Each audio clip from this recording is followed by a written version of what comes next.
Hello, welcome back to RazorActive. We have Ernest and Bruce with us, and we're going to talk about David against Goliath. Not the Bible story, of course. Bruce, now you have a favorite to bring up for Giant Slayer. So the favorite at the moment will be Uruguay because they had to go past the Costa Ricans in the final player of World Cup qualifier to get to the main event. But so far they have been doing pretty well, drawing against France, one of the so-called big footballing nation, and beating the rest of the teams that come their way. So I think they are pretty neat, well organized, and who knows, they might even reach the last four. Yeah, actually I think it was a toss-up between Uruguay and Ghana for me, but I think he's right, he's got a point there. Ghana, because they play with a 4-5-1 formation, so they have that one lone striker, Asamoah Gyan, up front. He's really good, he's like the ideal Emile Heskey. If Emile Heskey had to be anything, he should be like that guy.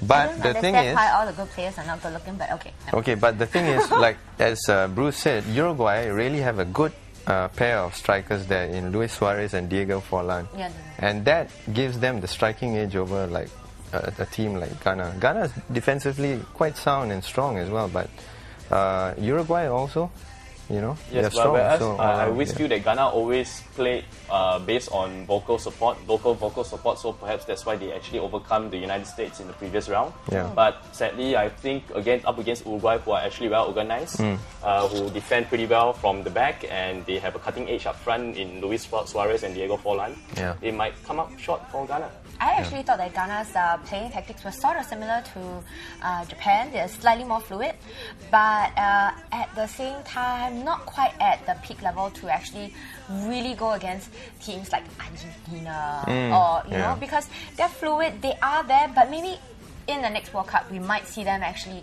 going further than the group of 16. Well, that's the thing about the African teams, like what Sarah has mentioned, right? African teams, they tend to play with a lot more freedom, more flair. But when it comes to the crunch, when the going gets tough, right? The minute details, they might actually forego it or might miss out on that particular details that cost them the matches. Yeah. Which is what I think might happen with like Japan as well, you see.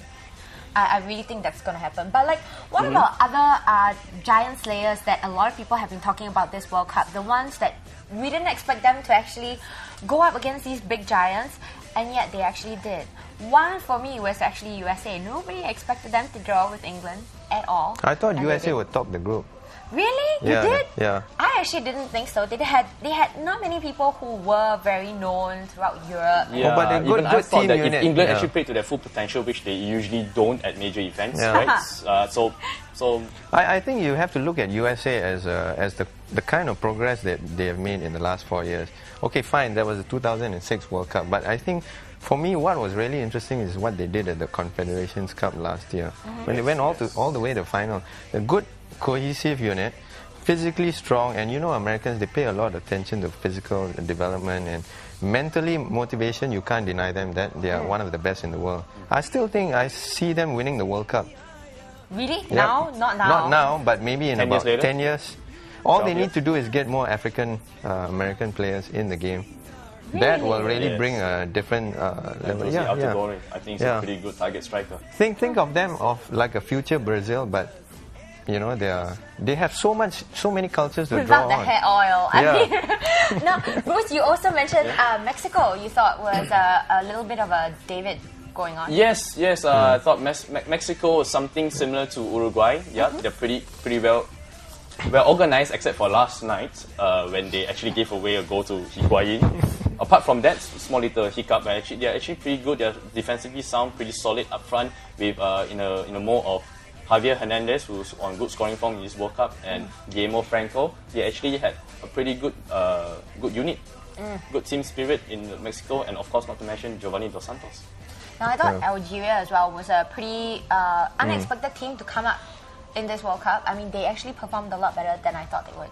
Yeah, I think a lot of the teams like Algeria and Mexico and even Japan as well. All the first games, they really did their homework against the big teams. They packed it defensively in the middle, which is one of those. Been playing 4-5-1 formation. Yeah, that's right. Yeah. Completely different from EPL, where we're completely used to a 4-4-2 usually. So what they did is just sat back. packed it up and said, okay, big boys, what are you going to do about this? Now it's up to the big boys to decide what they're going to do. And like I said earlier, the big boys felt, oh no, wait a minute, let's pass. Spain did that. You know, pass sideways. No one was taking on the defenders directly. Brazil did it. They used Robinho and Kaká to open up the middle, and then Maicon was able to come down that. Yeah, and he opened up. From the left. Yeah, that's right. But you have to be super darn fast to do that, though. So yeah, I think that caps it off, right, Sarah? Yeah, totally. And stay tuned for more stuff because we are going to tell you about underdogs.